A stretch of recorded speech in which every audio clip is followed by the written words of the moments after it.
Hi friends, నా పేరు చైత్రిక. నా పేరు భవ్య. మంచి వీడియోస్తో మేము మీ ముందుకు వస్తున్నాం.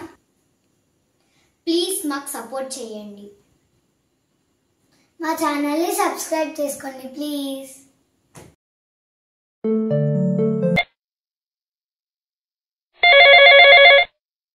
Hello hello Suma. Hello Kavya. ఎట్లున్నావు సుమా? బాగున్నా కావ్య, నువ్వెట్లున్నావు? నేను కూడా బాగున్నానే. ఇంకేంటే కబుర్లు, ఏం చేస్తున్నావు? ఏం లేదా, ఖాళీగానే ఉన్నా. నువ్వు ఖాళీగా ఉన్నావా? అవును. అంత మంచి క్వాలిఫికేషన్ పెట్టుకొని అంత బాగా చదివేదానివి నువ్వింట్లో ఉండడం ఏందే బాబు? సరే, నేను మళ్ళీ కాల్ చేశాను, పని ఉంది. Okay, bye. Hi Suma. Hi. Coffee తీసుకొస్తాను, ఫ్రెష్ అప్ అవ్వండి.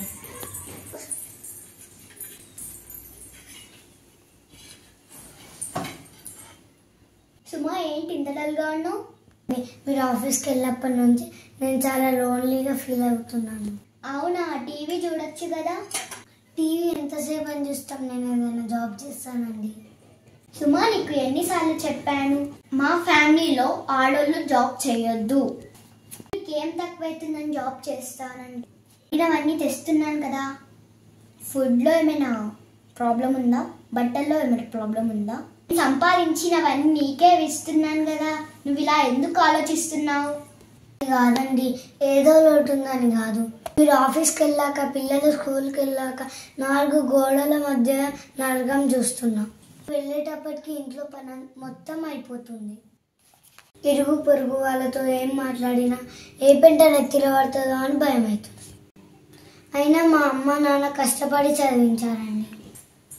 నేను వాళ్ళ కష్టానికి తగ్గట్టు అన్నిట్లో బాగా చదివిన. కేజీ నుంచి పీజీ వరకు చదివిన కదండి.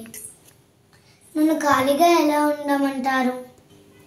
మీకేదో సాధించాలని కాదండి, నా తెలివిని నా చదువును 4 గోడల మధ్యలో నడిపోదని. ప్లీజ్ నన్ను అర్థం చేసుకోండి. నువ్వెన్నైనా చెప్పు సుమా, నువ్వు జాబ్ చేయడం నాకు ఇష్టం లేదు. నువ్వు జాబ్ చేసి నేను ఇంట్లో కూర్చోవాలా? ఈ ఆలోచన మానుకో. ఇంకా